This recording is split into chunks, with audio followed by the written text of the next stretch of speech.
إن الحمد لله نحمده ونستعينه ونستغفره ونعوذ بالله من شرور أنفسنا ومن سيئات أعمالنا من يهده الله فلا مضل له ومن يضلل فلا هادي له وأشهد أن لا إله إلا الله وحده لا شريك له وأشهد أن محمدًا عبده ورسوله يا أيها الذين آمنوا اتقوا الله حق تقاته ولا تموتن إلا وأنتم مسلمون يا أيها الناس اتقوا ربكم الذي خلقكم من نفس واحدة وخلق منها زوجها وبث منهما رجالا كثيرا ونساء واتقوا الله الذي تساءلون به والأرحام إن الله كان عليكم رقيبا يا أيها الذين آمنوا اتقوا الله وقولوا قولا سديدا يصلح لكم أعمالكم ويغفر لكم ذنوبكم ومن يطع الله ورسوله فقد فاز فوزا عظيما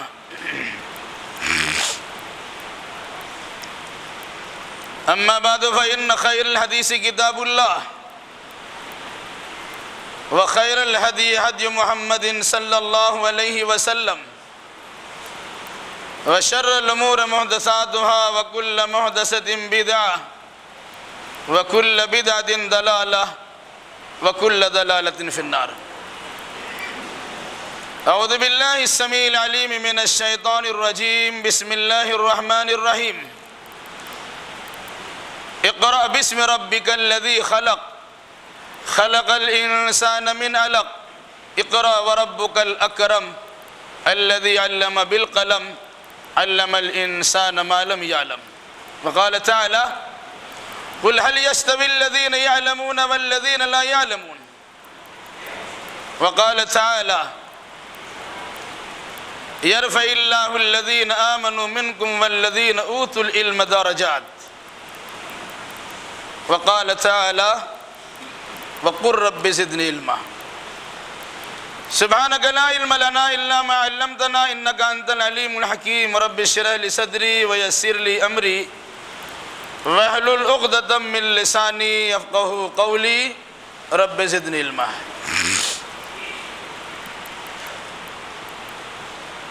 ہر طرح کی تعریف لائق و سزاوار ہے سارے جہان کے پالنہار اللہ رب ذوالجلال والاکرام کے لیے اور درود و سلام نازل ہو جملہ انبیاء کرام علیہم السلام پر خصوصاً معلم کائنات محمد الرسول اللہ صلی اللہ علیہ وسلم پر اللہم صلی علی محمد وعلی آل محمد كما صليت على إبراهيم وعلى آل إبراهيم إنك حميد مجيد اللهم بارك على محمد وعلى آل محمد كما باركت على إبراهيم وعلى آل إبراهيم إنك حميد مجيد بزرگوں نوجوان ساتھیوں پردہ نشی ماں اور بہنوں خطبہ مسرونہ کے بعد قرآن مقدس کی مختلف 4 جگہوں سے بہت ساری آیات کریمہ تلاوت کی گئی ہیں انشاءاللہ الرحمن انہی آیات بینات کی روشنی میں علم کی عظمت و فضیلت کے عنوان سے کچھ باتیں آپ کے سامنے آئیں گی اللہ ہمیں صحیح کہنے صحیح سننے صحیح سمجھنے اور صحیح باتوں پر عمل کرنے کی توفیق مرحمت فرمائے آمین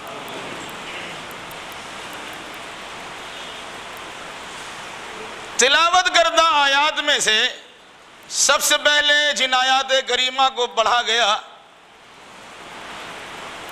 وہ قرآن مقدس کے 30ویں پارہ میں سورۃ العلق کی ابتدائی 5 آیات ہیں، لیکن نزول کے اعتبار سے یہ وہ 5 آیتیں ہیں جنہیں اللہ تبارک و تعالیٰ نے سب سے پہلے نازل کیا ہے، اور جن آیات کے نزول کے بعد محمد ابن عبداللہ کو محمد الرسول اللہ بنا دیا گیا۔ میں تھوڑی دیر کے لیے آپ کے توجہات کو زمانہ جاہلیت کے مکۃ المکرمہ کی طرف مبذول کرنا مناسب سمجھتا ہوں، اور پھر ان آیات کریمہ کا بامرادی ترجمہ آپ کے سامنے پیش کیا جائے گا، جس سے اندازہ لگانے میں آسانی ہوگی کہ اللہ تبارک و تعالیٰ کو علم کتنا محبوب اور پسندیدہ ہے کہ اگر کسی انسان کو نبی بنانا چاہیں تو سب سے پہلے انہیں کس چیز کا حکم ملتا ہے۔ میں کوئی نئی بات آپ کے سامنے نہیں رکھوں گا، لیکن انداز نیا ہو سکتا ہے، سمجھانے کا طریقہ الگ ہو سکتا ہے۔ باتیں تو قرآن مقدس کی ہیں جو 1450 سال پہلے نازل ہو چکی ہیں،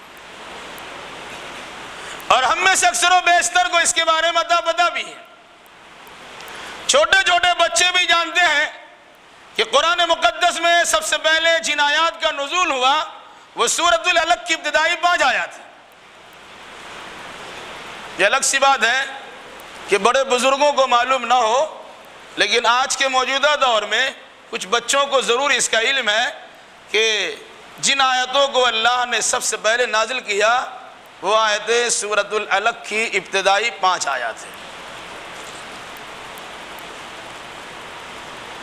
اللہ نے انسان کو پیدا کیا، آدم علیہ السلام سے اس کا سلسلہ شروع کیا، انسانی آبادی دنیا میں آئی، جو جو انسانی آبادی بڑھتی چلی گئی حالات بھی بگڑتے چلے گئے، اچھے برے افراد کی کثرت ہونے لگی، ماحول بالکل بگاڑ دیا گیا، خرابیاں بے شمار پائی جانے لگ گئی۔ مختصر یہ کہ مکۃ المکرمہ 1450 سال پہلے بڑا ایڈوانس شہر تھا، اچھائی کا مرکز، خانہ کعبہ بیت اللہ کی بنیاد پر تو تھا ہی، لیکن جہاں اچھائیاں ہوتی ہیں وہاں اچھائیوں کے فروغ دینے والے اگر سست پڑ جائے یا کم ہو جائے پھر وہاں برائیاں جنم لیتی ہیں تو بڑی کثیر تعداد میں جنم لیتی ہیں اور برائیوں کے بام عروج تک انہیں پہنچایا جاتا ہے۔ اسی لیے کہا جاتا ہے کہ قیامت تک جتنی برائیاں خرابیاں پوری دنیا میں پائی جائیں گی وہ ساری خرابیاں اس وقت مکۃ المکرمہ میں پائی جاتی تھی۔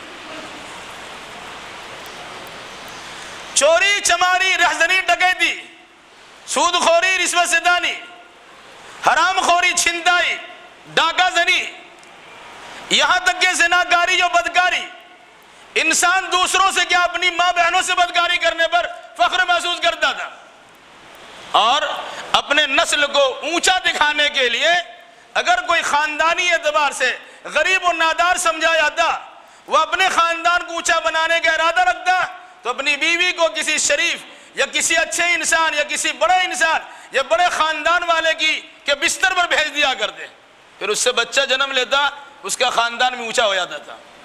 اسے برائی آج بھی پائی جاتی ہے۔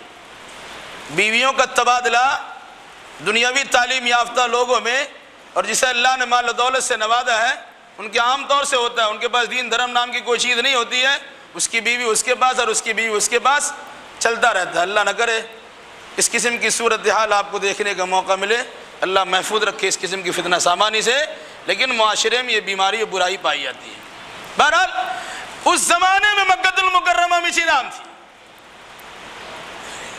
اور شرک، بت پرستی، اوہام و خرافات اس سرزمین پر جنہیں اللہ تبارک و تعالیٰ نے توحید کی بنیاد پر آباد کرایا تھا، اس توحید کا مرکز خانہ کعبہ کے ارد گرد میں 360 بت نصب کر دیے گئے تھے، اور یہ بتوں کی پوجا پاٹ ان کے دینی مراتب کو مد نظر رکھتے ہوئے اچھا انسان ہے، اس کی یادگار قائم کی جائے، اس کا مجسمہ تیار کیا جائے، اسے عبادتوں وقت میں یاد رکھا جائے، اور پھر اس کے بعد جہاں بیت اللہ کا طواف ہوگا ان مورتیوں کے سامنے بھی طواف کر لیا جائے۔ یہ ان کے جذبات تھے، جنہیں مورخ، سیرت نگار تجزیہ کرتے ہوئے اخیر میں کہتا ہے مکہ المکرمہ ناگفتہ بے حالات سے دو چار تھا، مطلب جن حالات کا تذکرہ نہ کرنا بہتر ہے۔ ظاہر سی بات ہے کوئی انسان برائی کا ذکر کرنا اچھا نہیں سمجھتا ہے، تو یہ کہہ کہ اپنے قلم کو بند کرتا ہے کہ مکہ المکرمہ ناگفتہ بے حالات سے دو چار تھا، کسی کے پاس کسی کی کوئی قدر و منزلت نہیں تھی، انسان اللہ کی غلامی سے اپنی رسی کو تڑوا کر بندوں کی غلامی میں زندگی گزارنے پر فخر محسوس کرتا تھا۔ ایک اللہ کے سامنے سجدہ رضی کرنے کی توفیق نہیں ملتی، لیکن 360 معبودان باطل کے سامنے ہمیشہ گردن جھکائے لوگ پڑے رہتے تھے، اور علاوہ اس کے ساری خرابیاں وہاں موجود تھی۔ عام طور سے ہوتا کیا ہے، علاقائی پیمانے پر جلسہ جلوس ہوتا ہے، میٹنگیں اور نشستیں ہوتی ہیں، کانفرنس اور اس قسم کے سیمینار ہوتے ہیں، بس سماج میں کیا کیا برائی ہے ان برائیوں پر قدغن لگائی جائے، اسے روک تھام کرنے کی کوشش کی جائے، بس سرسری اعتبار سے اس کی فہرست بنائی جاتی اور اس پر کام کرنے کی کوشش ہوتی۔ نتیجہ کار کیا ہوتا ہے، کچھ ہی دنوں کے بعد وہ تنظیم دم توڑ دیتی ہے اور کام آگے نہیں بڑھتا ہے۔ ان حالات میں قیامت تک کے لیے جس انسان کو نبی بنایا گیا اس انسان سے اللہ تبارک و تعالیٰ کا مطالبہ کیا ہے؟ آپ بھی اس نبی کی امت ہیں، آپ بھی سماج کو سدھارنا چاہتے ہیں، آپ بھی سوسائٹی کی اصلاح چاہتے ہیں، آپ بھی اپنی ماحولیات کو عمدہ بنانا چاہتے ہیں، تو ہمارے لیے اور آپ کے لیے ضروری کیا ہے؟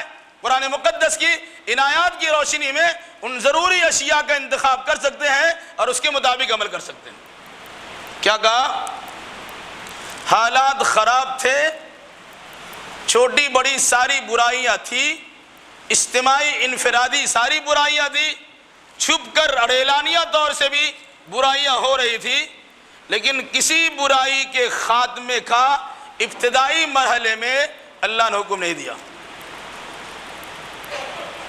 اے محمد شرک کو مٹائیے، نہیں کہا۔ اے محمد اوہام و خرافات کی جڑ کاٹ دیجئے، نہیں کہا۔ اے محمد رشوت ستانی کا بازار گرم ہے، اس کے خلاف آواز اٹھائیے، نہیں کہا۔ اے محمد زناکاری اور بدکاری عام ہے، اس کی روک تھام کے لیے کوشش کیجئے، نہیں کہا۔ جتنی برائیاں گنتے چلے گئے، کسی برائی کا تذکرہ وہاں نہیں کیا، اور نہ کسی اچھائی کا ذکر ہے۔ محمد اللہ کی توحید کا گن گائیے، توحید کا پروان عام کر دیجئے، نہیں کہا۔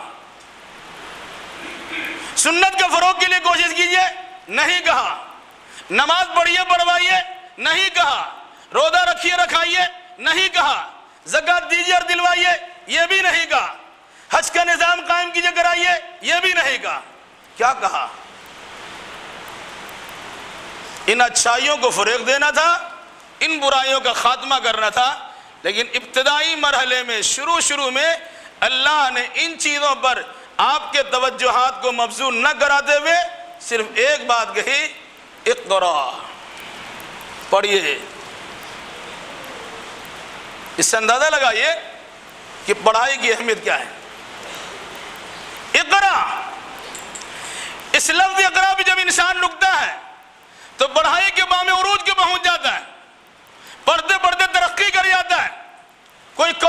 یونیورسٹی کو چھوڑتا نہیں ہے، ڈگری جہاں سے مل جائے ان ڈگریوں کے حصول کے لیے جان توڑ کوشش کرتا ہے، لیکن اس کے بعد کا جو جملہ ہے اسے فراموش کر جاتا ہے، الا ماشاء اللہ۔ کیا کہا؟ اقرأ بسم ربک الذی خلق، پڑھیے اپنے رب کے نام سے جس نے پیدا کیا۔ اس پڑھائی میں جس کا حکم سب سے پہلے دیا گیا، ایک تو پڑھنے کا حکم ہے، دوسرا اپنے خالق اور اپنے رب کے پہچاننے کی تاکید ہے۔ آپ کا رب کون ہے؟ آپ کی پرورش و برداشت کون کرتا ہے؟ آسمان و زمین کے سارے نظام کو کون چلاتا ہے؟ مدبر السماوات والارض کون ہے؟ نظام مملکت کی نگہبانی کرنے والا کون ہے؟ انتظامی امور کی صلاحیت کس کے پاس ہے؟ سارے معاملات صحیح انداز سے چلتے پھرتے ہیں، اس انتظام کو چلانے والا کون ہے؟ وہ رب کائنات ہے۔ اس رب کا نام پہلے لیجئے، اور اسی پر بس نہیں،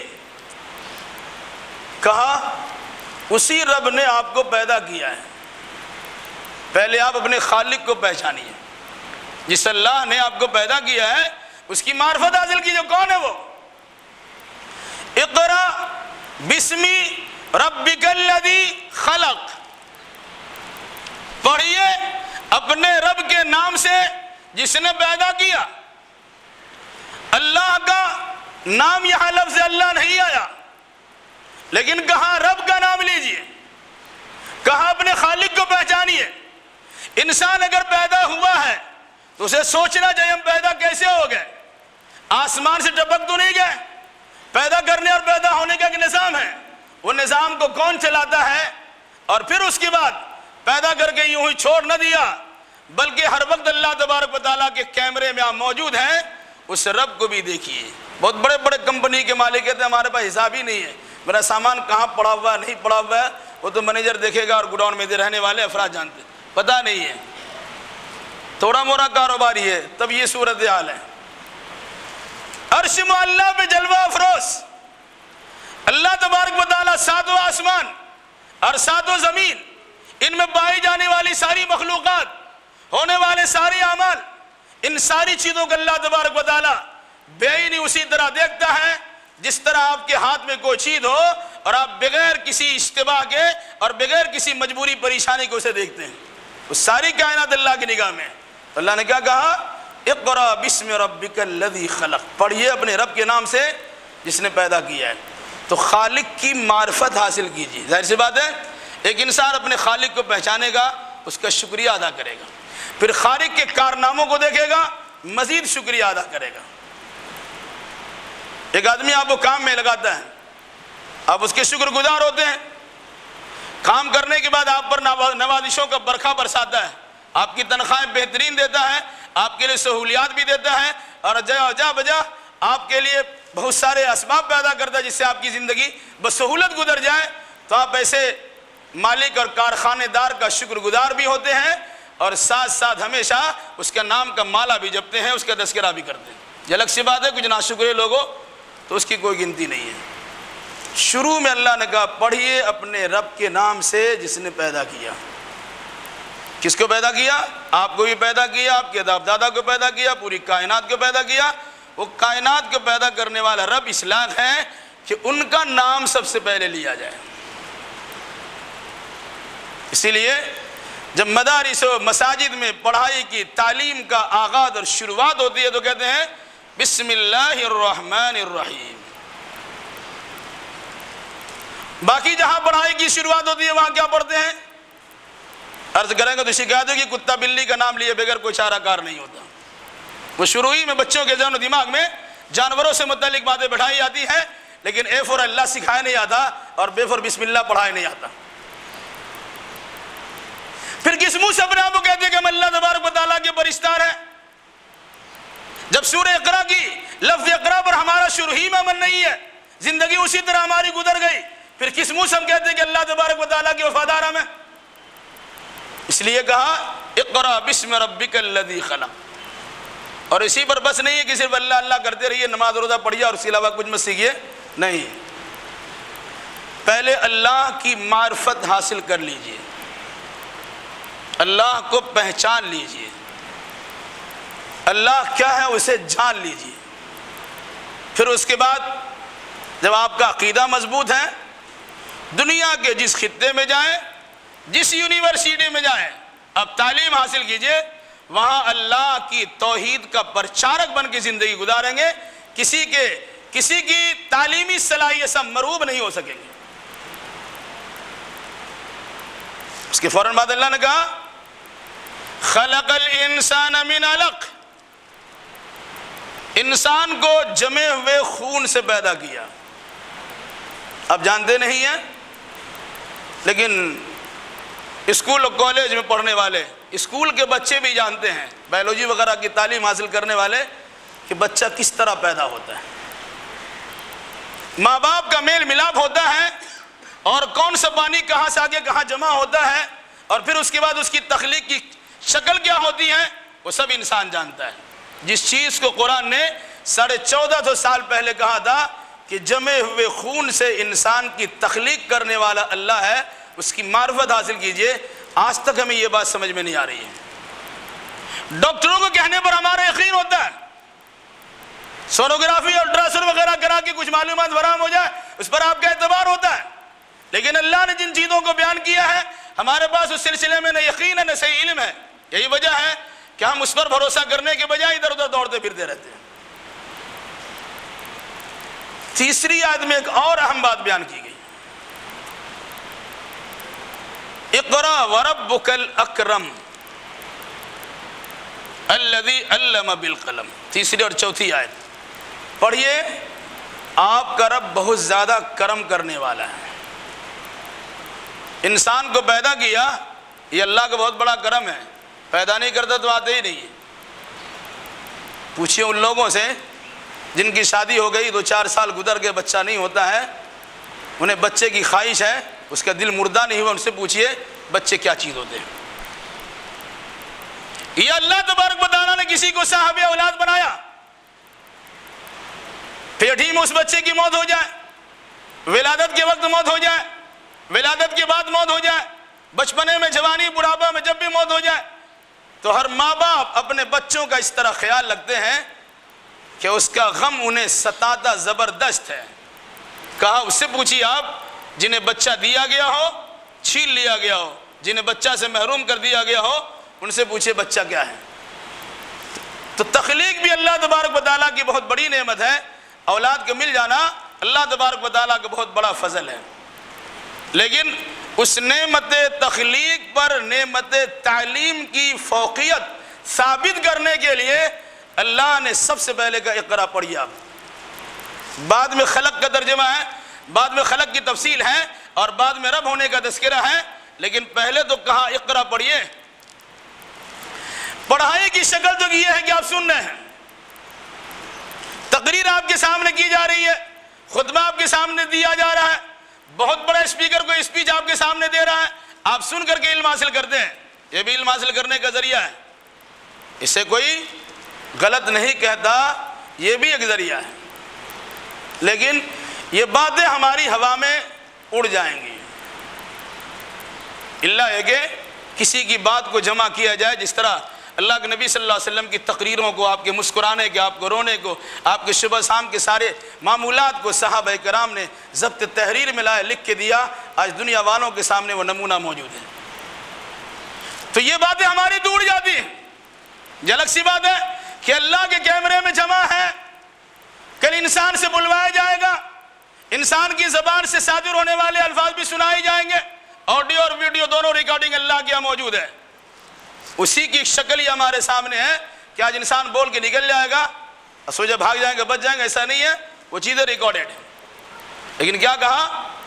تخلیق سے کے ساتھ ساتھ علم کی فضیلت کو بیان کرتے ہوئے کہا وہ علم جس علم کو اللہ قلم کے ذریعے سکھلاتا ہے، وہ علم دیر پا ہوتا ہے، وہ علم ہمیشہ ہمیشہ کے لیے رہتا ہے۔ یہی وجہ ہے کہ قرآن کو اللہ نے لکھوایا، قرآن کو اللہ نے کتاب کہا، کتاب مطلب لکھی ہوئی چیز، اسی چیز کو اللہ نے لوح محفوظ میں لکھا کر رکھا تھا، وہیں سے نقل کروایا، سمائے دنیا پر بیت العزت میں اتارا، اور پھر اس کے بعد رمضان کے اخیر اشرا کی اکتاق رات میں یہ مکمل معاملہ ہوا۔ پھر آہستہ آہستہ ہوتے ہوتے 23 سالوں میں قرآن کو اللہ کے نبی صلی اللہ علیہ وسلم اتارا گیا، جس کا آغاز ہوا تھا اقرأ بسم ربک الذی خلق۔ کیا کہا؟ اقرأ وربک الاکرم، پڑھیے، آپ کا رب بڑا کرم کرنے والا ہے، پیدا کیا یہ تو کرم ہے ہی، آپ کی تربیت و برداشت کرتا ہے یہ بھی کرم ہے، آپ کی نگہبانی نگہداشت کرتا ہے یہ بھی اللہ کرم ہے، لیکن کریم کے بالمقابل اکرم کہا، کرم کرنے کے بالمقابل بہت زیادہ کرم کرنا کہا۔ کیا کہا؟ پڑھیے، آپ کا رب بہت زیادہ کرم کرنے والا ہے۔ کیسے کرم کیا زیادہ؟ الذی علم بالقلم، جس نے سکھلایا ہے قلم کے ذریعے سے۔ ایک سکھانے کا طریقہ بول کے سکھایا گیا، ایک سکھانے کا طریقہ لکھ کے سکھایا گیا۔ آج دیکھ لیے بولنے والے اساتذہ کرام دنیا سے چلے گئے، بہت کم ان کا نام لینے والا ہے، لیکن لکھنے والے اساتذہ کرام اور ٹیچرز موجود ہیں، ان کی کتابیں باضابطہ سلیبس و نصاب میں داخل ہیں، کتابیں پڑھائی جاتی ہے، سینکڑوں سال پہلے دنیا سے جا چکے، 1000 سال پہلے دنیا سے جا چکے ہیں، لیکن ان کی تیار کردہ کتابیں آج بھی پڑھائی جاتی ہے، اور بڑا ادب و احترام کے ساتھ نام لیا جاتا ہے۔ امام بخاری جنہوں نے بخاری شریف جمع کیا، کتنے سال ہو گئے؟ 1250 سال ہو گئے، آج بڑے ادب و احترام کے ساتھ پڑھتے ہیں۔ ائمہ محدثین، دیگر کتابوں کا معاملہ لے لیجیے، تو کیا کہا؟ پڑھیے، آپ کا رب بڑا کرم کرنے والا ہے جس نے قلم کے ذریعے سکھلایا۔ ایک بہت بڑی حقیقت کی طرف اس جملہ کے ذریعے سے اللہ نے اشارہ کیا ہے، اور بہت بڑی چیز کی حقیقت کو منوایا ہے۔ جہاں خرافات ہوتے ہیں وہاں اس قسم کی چیزوں کا تذکرہ زیادہ ہوتا ہے۔ علم سینہ بسینہ سنا ہوگا،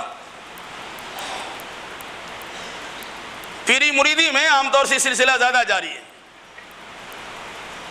جاہل و گوار قسم کے لوگ ان کے دربار میں پہنچتے ہیں، جن کو لکھنا پڑھنا کا شعور بھی نہیں ہوتا، پیر صاحب اپنے گلے سے سٹاتے ہیں، کندھے سے لگاتے ہیں، دل سے دل ملاتے ہیں۔ عقیدہ کیا ہوتا؟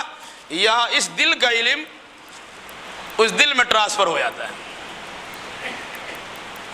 اب اگر پیر صاحب کا جو علم ہے، مرشد صاحب کا جو علم ہے، اگر سامنے والے کے اندر اسے برداشت کرنے کا ظرف ہے، صلاحیت ہے، تب تو ٹھیک ہے، اور اگر وہ اس کا اوور ڈوز ہو گیا تو ہارٹ فیل ہو جاتا ہے۔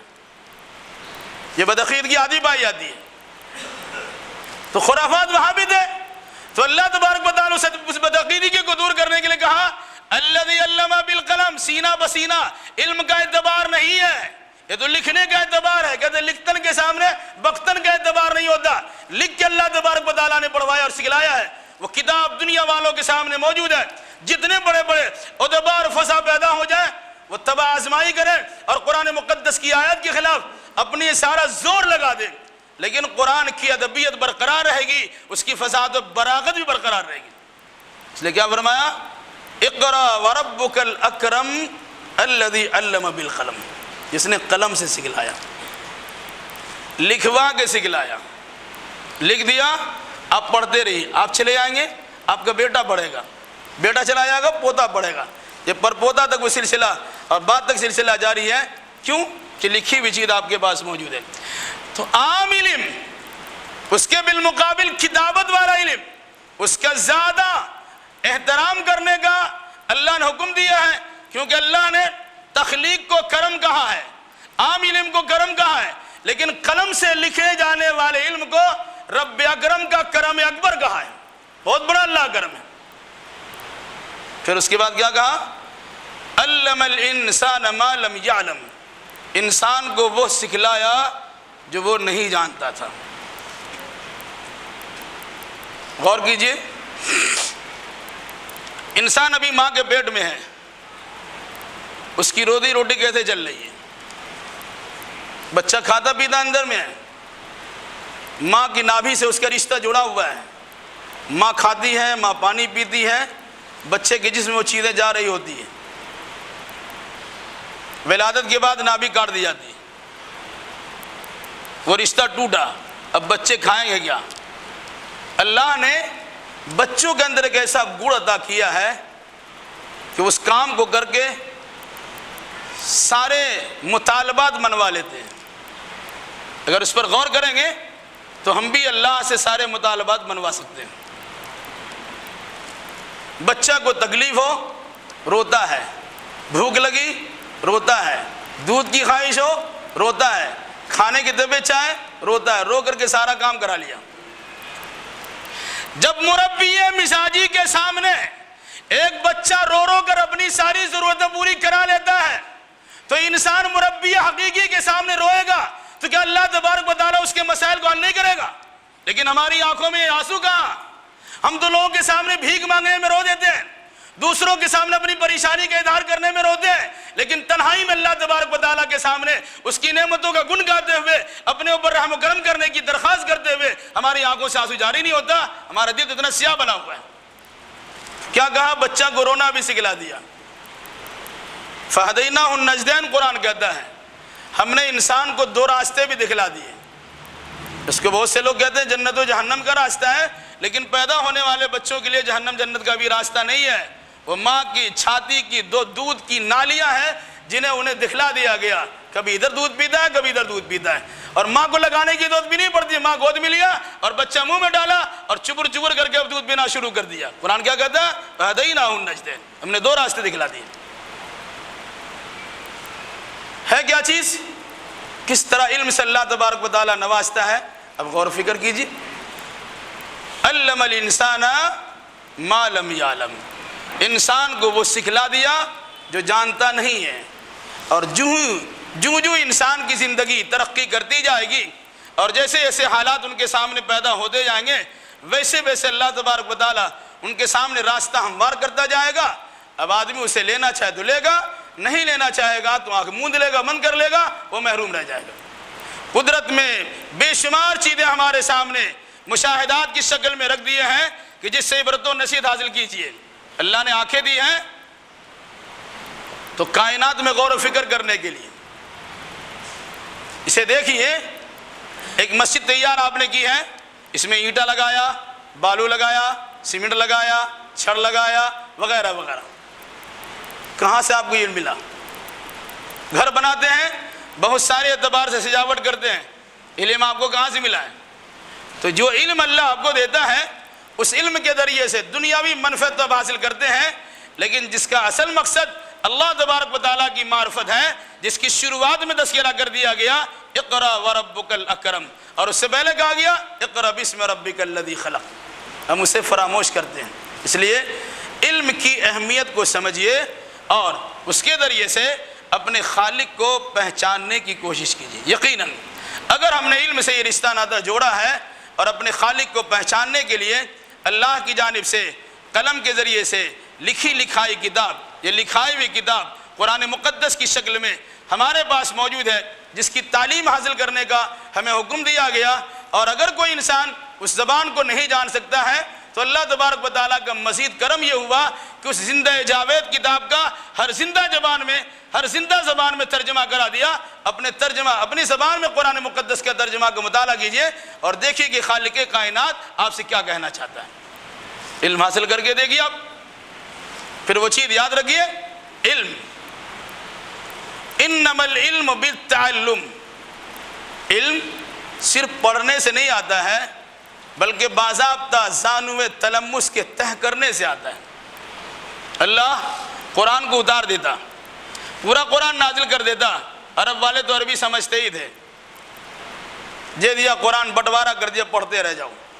آج بھی ہمارے مزاج ہے قرآن خوب بانٹتے ہیں، بنا نہیں ہے، میں اس کی مذمت اور برائی بیان نہیں کرتا، لیکن قرآن تو بانٹتے ہیں، بانٹیے آپ۔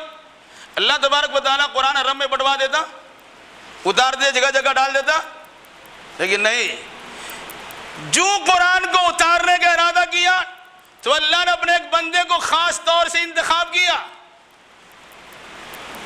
محمد الرسول اللہ کا سلیکشن کیا کہ دنیا والوں کی اصلاح کے لیے سب سے بہتر انسان اور موضوع انسان یہی ہے، ان کے دل و دماغ پر قرآن مقدس کا نزول کیا جائے، یہ باضابطہ صداقت و امانت سے بھرپور ہے، اسی صداقت و امانت کی بنیاد پر اس کو اپنے اندر جمع بھی کریں گے اور ساتھ ساتھ اسی روشنی میں اسے لوگوں کو دکھانے اور سمجھانے کی کوشش بھی کریں گے۔ تو قرآن اللہ نے اتارا ہے، لیکن قرآن کے ساتھ ساتھ اللہ کے نبی کو بھیجا، کیوں؟ لِتُبَيَّنَ لِلنَّاسِ، مقصد کیا ہے؟ آپ لوگوں کے سامنے بیان کیجئے۔ آج بھی سوچئے قرآن ترجمہ سے پڑھ لیتے ہیں تو عرب والے تو عربی پڑھ کے سمجھ لیتے تھے، لیکن ان کو سمجھانے کے لیے نبی کو دیا گیا۔ تو موجودہ دور میں بھی اگر کوئی انسان قرآن پڑھنا اور سمجھنا چاہتا ہے تو جو انبیاء کے وارث ہے، جنہیں علماء کہا تھا انما العلماء ورثۃ الانبیاء، جو علماء ہیں وہ انبیاء کے وارث ہوتے ہیں۔ تو جس طرح نبی نے قرآن مقدس کی تشریح اور ارشاد کی ہے، تشریح کی ہے، اس کی تفسیر بیان کی ہے، اس کی توضیح کی ہے، اس کی ایکسپلینیشن کی ہے، لوگوں کے سامنے اس کو بیان کیا ہے، اسی انداز سے بہت سارے مسائل کو آپ نہیں جان سکتے ہیں، ہاں ظاہری شکل میں ترجمہ پڑھ کچھ معلومات فراہم کر سکتے ہیں، وہ کس سیاق و سباق میں قرآن مقدس کی آیتوں کا نزول ہے اتنا آپ کے پاس علم اور نالج نہیں ہے۔ تو جس انسان پر، جس عالم پر آپ کا من بھرتا ہوگا، جس سے آپ کے اچھے مراسم ہوں گے، کسی مخصوص عالم کی ضرورت نہیں ہے، ہاں جو کتاب و سنت کا صحیح داعی ہو اور کتاب و سنت کا صحیح عالم ہو اس سے رشتہ ناطہ جوڑیے۔ میں نے یہ پڑھا، یہ بات سمجھ میں نہیں آتی ہے، جس سے بھی آپ کی طبیعت بھرے اب ان سے پوچھیے۔ گویا علماء سے بے نیاز ہو کر قرآن مقدس کو اور حدیث نبوی کو پڑھیں گے تو سوائے گمراہی کے کچھ حاصل نہیں ہوگی۔ بس اللہ تعالیٰ سے دعا کی جلائی ہم جملہ مسلمانوں کو نیک سمجھ کے توفیق عطا فرمائے۔ الہی جو قرآن علم کی فضیلت لیے ہوئے تو نے ہم پر نازل فرمایا ہے، اس کی تمام تر آیتوں پر عمل کرنے کی توفیق ارزانی نصیب فرما۔ الہی جو بیمار انہیں شفا کاملہ راجل عطا فرما دیں، الہی جو مقروض انہیں قرض ادا کرنے کے سہولیات فراہم کر دیں، الہی جو ماخوذ گرفتار ان کے لیے رہائی کا اسباب پیدا کر دیں، الہی جو لوگ پریشان ہیں، جس اعتبار سے پریشان ہیں، ان کی جملہ پریشانیوں کو دور فرما دیں۔ الہی جن لوگوں نے دعا کی درخواست کی ہے اپنے لیے یا اپنے رشتہ داروں کے لیے یا اپنے دوست احباب کے لیے، ان تمام کے لیے ان تمام کی دعا قبول فرما کر ان تمام کے جائز مراد کو پوری فرما دیں۔ جو بچے امتحان دے رہے ہیں چاہے آن لائن تعلیم ہی کے ذریعے سے، اللہ انہیں کامیابی کے منازل کو طے کرا دے، علمی لیاقت و صلاحیت اس کے اندر پیدا کر دے، پھر اچھے نمبرات سے کامیابی عطا فرما، اور ہم جملہ مسلمانوں کو دین کے تمام بنیادی باتوں کو سمجھنے جاننے اور اسی مناسبت سے عقیدہ عمل بجا لانے کی توفیق مرحمت فرما۔ اقول قولی ھذا واستغفر اللہ لی ولکم ولسائر المسلمین وآخر دعوانا ان الحمد للہ رب العالمین۔